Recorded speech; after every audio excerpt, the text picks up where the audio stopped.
नमस्कार। तानाशाही का सीधा दर्शन ट्रंप दे रहे हैं। वे हमारे देश के मुखिया के प्रिय मित्र हैं। चुनाव सेकंड टर्म के राष्ट्रपति पद के प्रत्याशी होते समय पर चुनाव के प्रचार में उन्होंने भी यही कहा था कि ये युद्ध में अमेरिका के पूर्व राष्ट्रपतियों ने धकेला है, पैसा बर्बाद किया है, दुनिया में नफरत आदि-आदि जो भी उन्होंने बोला और वो चुनाव जीत गए क्योंकि वे एक व्यापारी दृष्टि के हैं। बिल्डर हैं, दामाद भी बिल्डर है। गाज़ा में चुपचाप विनाश करा के वहाँ के डेवलपमेंट का अपने ही परिवार के लोगों को उसका डेवलपमेंट का कार्य दे रखा है।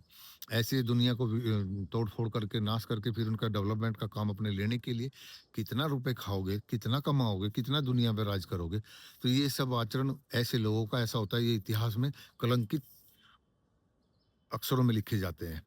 तो ऐसे ही हमारे देश के मुखिया जब पहली बार प्रधानमंत्री के प्रत्याशी बीजेपी ने घोषित किया, उन्होंने भी उनकी भी एक छवि ऐसी गढ़ी गई मीडिया के द्वारा और खुद भी इन्होंने, मैं गरीब का बेटा हूँ, चाय बेचने वाला हूँ, गरीबी में तप त्याग करा, संन्यास लिया, हरतरम सटरम। वो तो जब लोग पीछे पड़े तब पता चला विवाहित भी थे। तो एमपी के चुनाव में इन्होंने वो जो पर्चे में पहली बार घोषित किया मैं विवाहित हूँ ना, तो लोग अविवाहित ही समझ रहे थे। इससे बड़ा झूठ कोई बोल सकता है? उसी समय जनता ने नहीं समझा क्योंकि उस समय की सरकार का ऐसा नैरेटिव बना दिया था, मुस्लिम परस्त है और भ्रष्टाचार है, देश को खा गए। लेकिन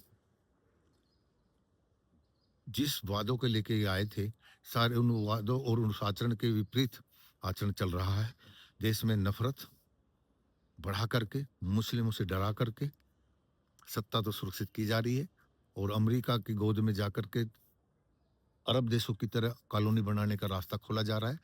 तो ये पहले भी बता चुका हूँ, लिखित में है, डॉक्यूमेंट्स हैं ये तो, जो ट्रेड डील होनी है और जो सैनिक समझौते उसमें होने हैं, जो संभावित हैं। अब उसमें अब इस युद्ध के बाद क्या परिदृश्य बदलता है, वैसे तो पाला पलट लेना चाहिए। ईरान के शीर्ष नेतृत्व मरने पर, वहाँ की बच्चियों के मारे जाने पर, गूंगे बहरे हो जाना, लेकिन जब तेल और गैस का संकट आया, तो अमेरिका को भी चाइना से भी गिड़गिड़ाना पड़ा और उन देशों से भी गिड़गिड़ाना पड़ा जिन पर टैरिफ ठोका, नेटो को धमकाया। आज उनको उनमें से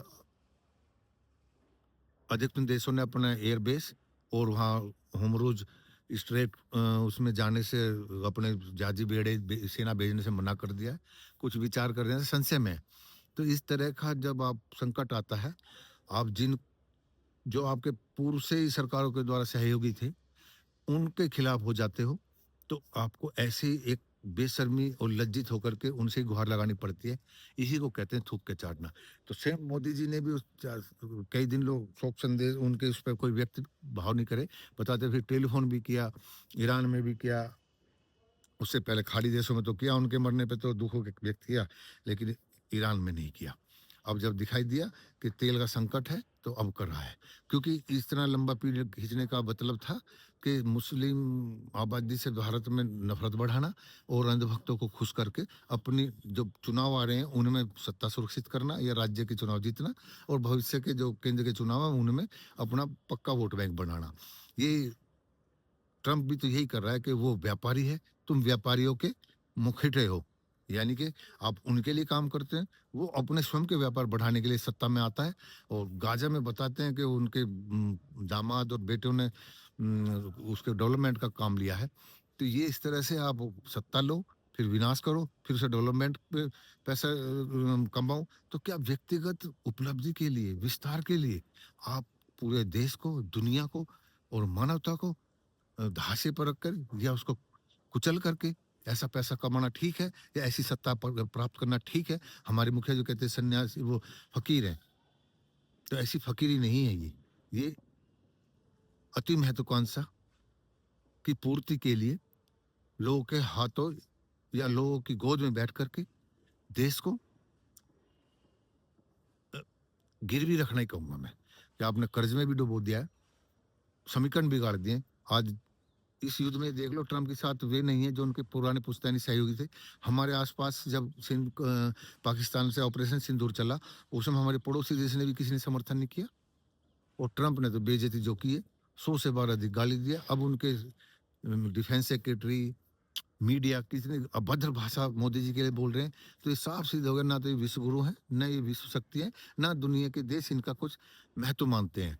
लेकिन मीडिया इनको लगातार अभी भी कह रहे मोदी के मुझसे सुलझ सकता है, ये करना ये सब। वो जो एक ने कहा ना कि ये भारतीय बहुत अच्छे अभिनय करते हैं, तो जैसा वो नचवाते हैं, जैसा वो टास्क देते हैं, उस तरह का ही नाचने और अभिनय करने लगते हैं, भारतीय नेताओं ब्यूरोक्रेट्स हो चाहे।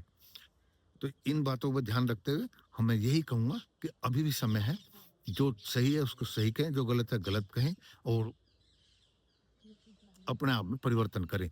अन्यथा देश में जो नफ़रत आप बो रहे हो, इससे भविष्य में गृह युद्ध रूपी क्रांति भी पनप सकती है, अगर आप लंबे समय सत्ता में ऐसे ही इसी विचार दृष्टि से चलते रहे।